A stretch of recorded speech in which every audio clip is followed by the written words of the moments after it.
I couldn't tell you any rhyme or reason why it's being made here, but it is, and if one wants to see great things, then for the moment, I suppose one should make an effort to come here.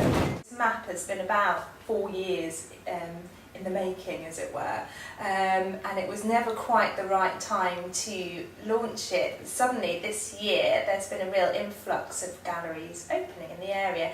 Now, whether that's because of recession and people are starting to look for spaces that are reasonable, or whether it's just a great time for Deptford to sort of start to regenerate itself. But suddenly we've got over 15 galleries and some quite important galleries that have moved in as well, so it's a great time. I think the nice thing about being in Deptford really is that there's a sense of autonomy within the bigger art establishment, and it's allowing us to actually have a lot of fun down here, and as a community come together as a group of galleries to start something that is fresh and exciting.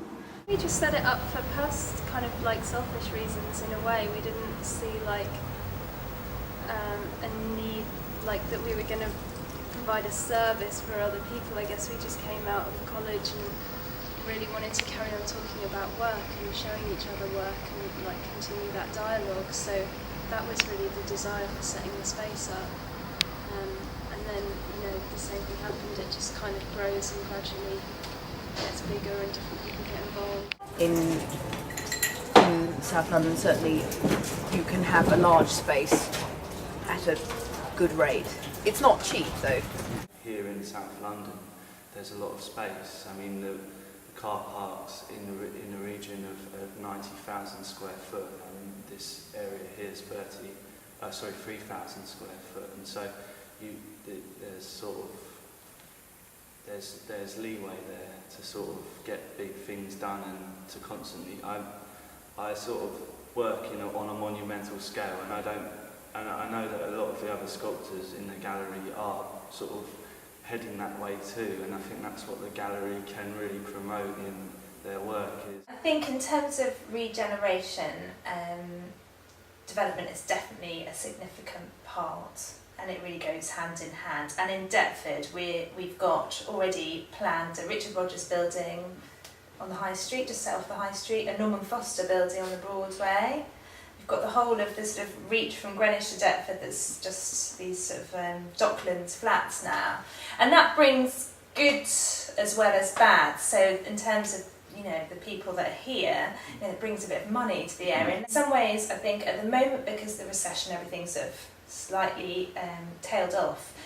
It's a great opportunity for the galleries and the art projects and the artists to really establish themselves in some of these interesting spaces earlier on, and really make the regeneration, as it were, about art and about creativity rather than about development, so that when development comes along, it's already there and blooming. SE8 is a not-for-profit and non-commercial visual art space. All the artists that we ask out of this first programme have been internationally established artists with representations across the globe, which we feel brings a good sort of body of knowledge to the space. And so we decided this year that we'd run a programme that was based around the Cabinets of Curiosity, which was a Renaissance phenomenon.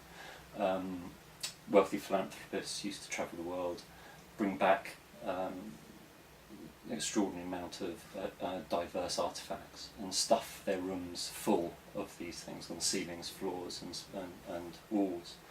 And we decided that this could be perceived as being the origins of installation art.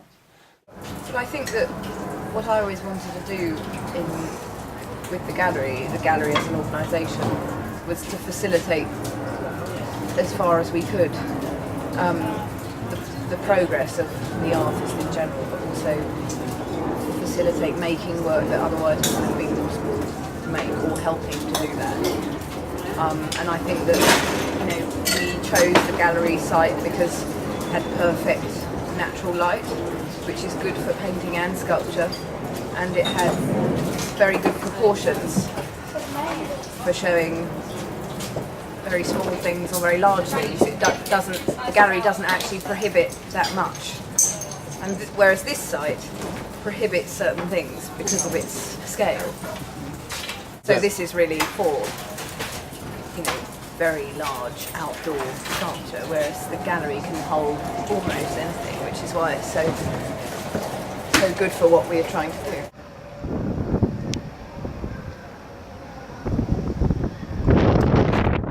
I thought, wouldn't it be good to do a big sculpture show?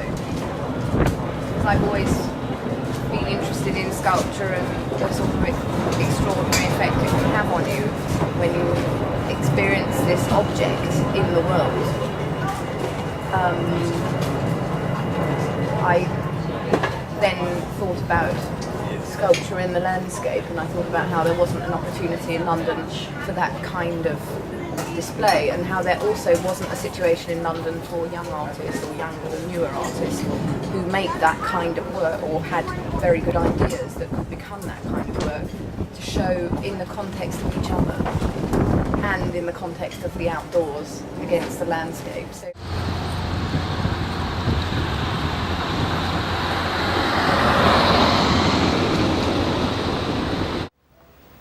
there's never really been the aim to make money out of the work, but that's as much to do. I suppose the work that the artists a work that they're making, it's not something that is a commodity. Often the shows that we have here, excuse me, are kind of events based or something that happens.